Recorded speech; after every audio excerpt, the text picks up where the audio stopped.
이 다윗이 어느 날 세공사를 불러서 아름다운 반지 하나를 만들라고 명을 했습니다. 그러면서 그 반지에 내가 승리를 거두고 너무 기쁠 때 교만하지 않게 하고 절망에 빠지거나 시련을 당할 때는 용기를 줄 수 있는 글귀를 새기라고 말했습니다. 이 세공사는 어떤 글귀를 넣어야 할지 몰라서 다윗의 아들이 솔로몬을 찾아가서 도움을 구했습니다. 그때 솔로몬은 이 또한 지나가리라고 말했습니다. 이처럼 사람들은 일이 잘 풀리고 성공적으로 진행될 때는 그런 상승이 지속할 것이라고 믿는 경향이 있습니다. 반대로 어려운 일이 닥치고 공고한 상황에 처할 때도 그런 어려움이 계속될 수 있다고 생각하는 경향이 있습니다. 좋은 일이 많으면 사람은 교만해지기 쉽고 어려운 일이 거듭될 때는 두 손을 놓고 싶은 마음이 되기 쉽습니다. 그런데 아무리 높은 산도 골이 생기기 마련입니다. 끝없이 올라가고 끝없이 내려가는 것은 없습니다.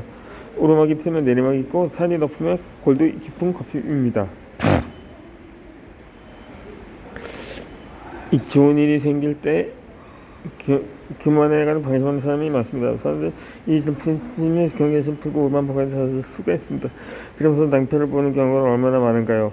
또한 어려운 일이 생겼을 때 쉽게 포기하고 어려움을 회피하려는 사람도 많습니다.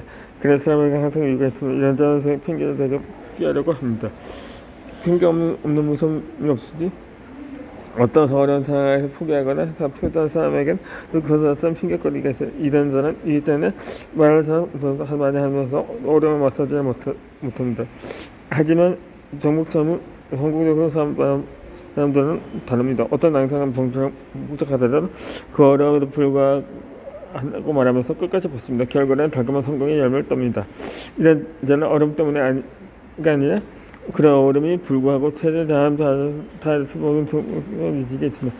그런 어려운 견디하는 것이 이 또한 지나가리라는 말입니다. 곰곰이 생각해 봅시다. 이 사는 동안 너무 힘들고 고날 때가 있을 것입니다.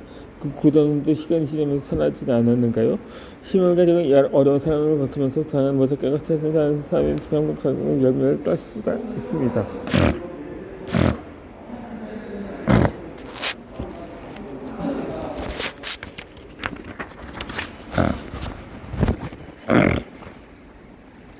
이 부러움을 하면 집니다.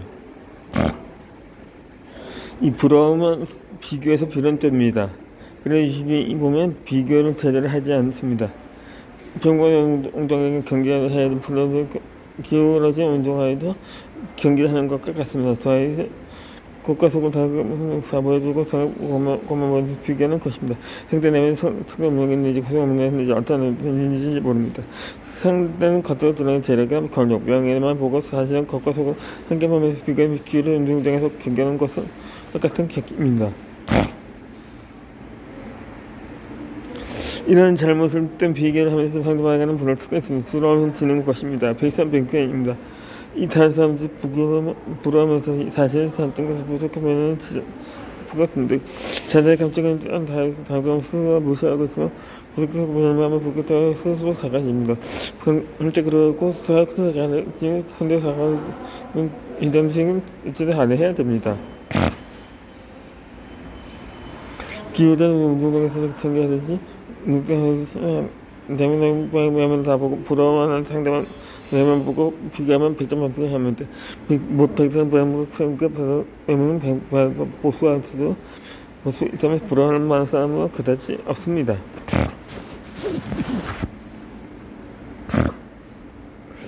이 노력에는 끝이 없습니다. 걷기왕이라는 의가 있습니다. 하루에 2시간씩 걸어서 학교에 가는 만보기는 걷기 하나를 너무 잘한다. 다음 선생님이 공부에는 특별 재능이 없는 만보기를 경보로 권유합니다. 이 만보기는 경보 선수로 육상부에 들어갑니다. 그렇지만 육상부에 적응하기가 힘들고 무지가 많아서 그만두려고 합니다. 그때 담임 선생님이 왜 포기하려고 하니 노력은 했냐고 자장에게 물어봅니다. 만보기는 적응하는 듯이 선생님 저는 노력해서 힘껏 노력해도 안 되는 일이 있잖냐고 반문합니다. 그때 선생님 자장에게 긍정적으로 만보가 노력에는 끝이 없었다. 만보기는 다시 경부로 시작하고 새롭게 살아가다고 말씀하셨습니다. 이 사람들은 어두운 천을 같은 경우는 지름길에 두 손 오고 싶은 충동이 생깁니다. 아무리 어떻게도 답이 안 보이면 그만두고 싶은 생각이 들 때가 있다. 그때 그만두는 사람이 있고 끝까지 버티면 그 다음도 선언을 성공하는 사람이 있습니다. 이불의 가장 큰 차이는 무엇인가요? 선언을 지나는 저를 공부하게 무서운 사람 다 통과하기 전에 난 노력해서 차차했다고 얘기합니다. 반면 그 차는 탈통한 사람 지나가는 동안에는 자신 지쳐다는 진짜 노력도 있는지 아닌 관심이 큰 자야 되기 뿐입니다. 그 괜찮은 상처하고 그냥 비공이 들어오면 그때 말합니다. 이 턴을 잘 떠난다고 노력했다고 턴을 통과하지 못한 상태로 저는 노력했다고 말하는 것은 그만두고 싶다는 것과 잡아먹고 되지 않습니다. 그 두 손 포기하고 힘줄 때 변호가 자신 찾았다고 말하는 것입니다. 이 어려운 시기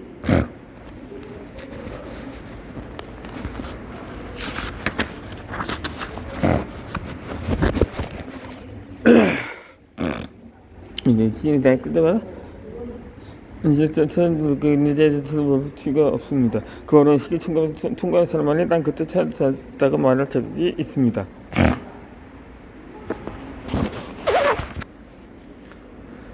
이 10년은 합시다. 어떤 일을 시작했던 10년, 20년 이상 열심히 할 마음을 먹습니다. 그러나 일을 시작한 지 1, 2년의 그나마든 경우가 허다합니다. 물론 1년을 하다가 잡을 때 나름대로 당장한 이유를 듭니다. 이런저런 이유 때문에 접었다고 말하면서 자신도 어쩔 수 없었다고 생각합니다. 왜 이런 일이 허다할까요? 어떤 일인지 시작할 때 10년은 한다 마음 먹어야 합니다. 그러면 여러 상황의 길이 미리 철저히 대비하고 미리 시작하게 됩니다. 이런 대비할 때 힘들어 시작하면서 변생과 몇십 변수가 생길 사이에 그 일을 찾게 되는 것입니다. 이만큼 걸렸을 때 자세히 아웃사이더에서 일만 시간의 법칙이 나옵니다. 이는 어떤 일을 성공적으로 이루기 위해서 일만 시간을 써야 한다는 것입니다. 일만 시간을 쓰는 데는 대략 10년이 걸립니다. 오늘날도 많이 읽히는 손잡이 변법을 지은 손모도 20년간 상간벽지를 다니면서 연구하고 병법을 접대성하였습니다.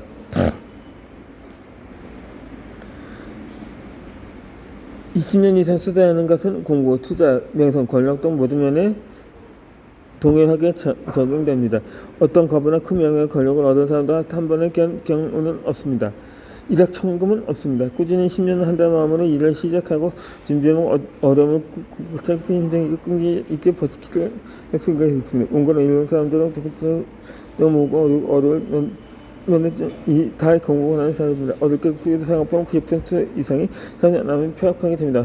결국 적극한 마음에서 그런 일이 발생하는 것입니다. 어떤 일을 하더라도 프로의 성취는 의미해야 합니다. 아마추어는 하다가 말지만 프로는 시작한 일에 사활을 겁니다. 이것이 아마추어 프로 차이입니다. 그럼 어떤 일을 시작할 때는 10년을 한다는 마음을 가져야 합니다.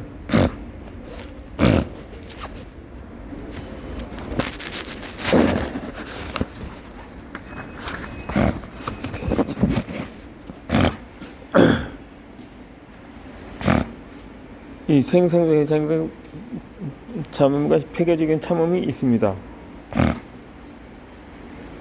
성공한 사람과 실패한 사람은 응하에서 큰 차이가 납니다. 성공하는 사람은 고난을 버티는 힘이 넘나듭니다. 쉽게 포기하고 실패하는 사람은 고난을 버티는 힘이 약합니다. 그래서 쉽게 포기하는 사람은 참는 응하기 부족합니다. 참아라, 참는다에게 복이 있다는 거면서 이렇게 참는 것을 미적으로 생각하면서 방해하지 말라는 것을 쉽게 접할 수 있습니다. 하지만 참음에도 두 가지가 있습니다. 생산적인 발전적인 참음이 있는가 하면 발전적인 너무나 비상적인 참음이 있습니다. 누군가가 이유 없이 상처들과 아픔을 준다고 생각해 봅니다. 소인비가 무자비한 폭언이나 폭행을 갑점을 하는데도 그건 참음에 드는 사람이 있습니다. 그러면서 스스로 유도하지 말합니다.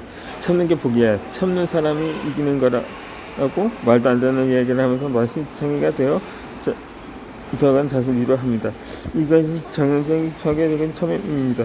일부러 강조했지만 갑질하고 폭행을 쓰는 아무리 쓰지 못하고 그냥 당하기만 하면 상대의 갑질은 그 강도가 점점 세집니다. 그런 갑질에게는 당당하게 말해야 합니다. 아무 못하고 질질 끌려다니는 행동은 참는 것이 아니라 전형적인 바보 진심을 명심해야 합니다. 오늘날 무자비한 갑질에 아무 말도 못하고 아무 반응 못하면서 스스로 만시창이가 되고 점점 어지는 위에는 파괴적인 참담입니다. 그런 갑질은 부당하고 당당하게 얘기해야 합니다.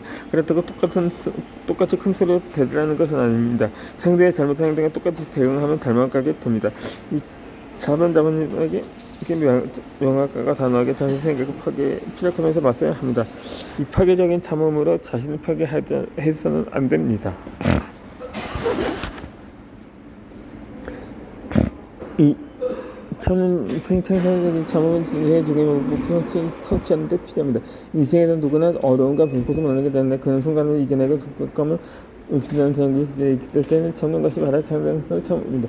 참은 인자는 그나마도 두 마리지만 본인이 참고 있을 때 이것이 생산적인 참음이지. 파괴의 참음이지 진지하게 생각하면 참고 다 좋은 것은 아닙니다.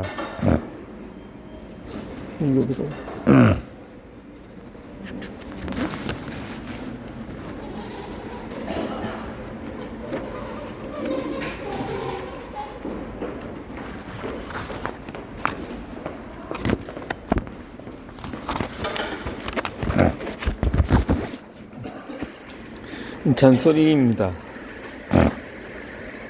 이는 쓸데없이 꼭 골고래야 말을 늘어놓는 것이고 필요 이상으로 듣기 싫거나 꾸짖거나 참견하는 말을 뜻합니다. 이 잔소리를 하는 사람은 본인이 잔소리를 한다는 것을 모르고 따뜻한 청구나 따뜻한 때는 전을 하고 있다고 생각합니다. 하지만 듣는 사람에게 그저 잔소리를 듣는 경우가 많습니다. 필요 이상의 이야기가 필요 이상은 아무리 좋은 잔소리가 됩니다. 할머니의 아이를 꾸짖을 때는 한 번만 어머니께 꾸짖고 계속 잔소리를 해서 안 된다는 말이 있습니다.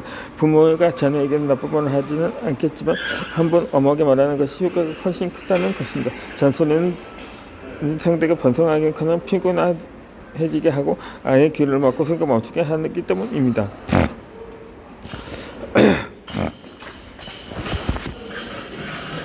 미국 피츠버그 의대와 UC 버클리 하버드의 공동 연구팀은 다음과 같은 시험을 진행했습니다. 시험 시절은 청소년들의 그들의 어머니 잔소리를 녹음 30초간 들려다고 뇌 활성이 부족하였습니다. 검사 결과 상대방의 관점을 이해하는 데 관여하는 두정과 투정의 정확의 활동수가 떠지는 것을 확인했습니다. 이는 잔소리를 듣는 청소년에는 멈춘 듯한 효과를 부르고 부모의 말을 이해하려고 하지 않는다는 것입니다.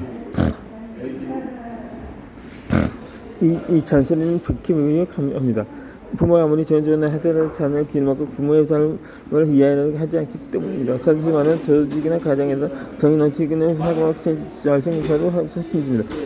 이중원과 두 번째 잠정이 있으니 자석 이내에 말하는 사람을 전혀 만들고 듣는 사람을 불결하게 만드는 것이 잔소리입니다. 그런데 여기서 중요한 것은 잔소리 하는 사람이 잔소리하고 있다는 사실을 모른다는 것입니다. 본인이 누군가 꾸짖거나 훈계하거나 조언하고 있을 때 익숙하고 자주서 반드시 학교로 점점 마음을 합니다. 이편하고 그리고 잔소리는 요즘 잔소리 특별히 이제 이렇게 합니다. 이 단순히는 늑과 같은 인사 목소리 빠져들게 되고 결국은 빠져나올 수 없는 백해무익한 것입니다. 그것입니다.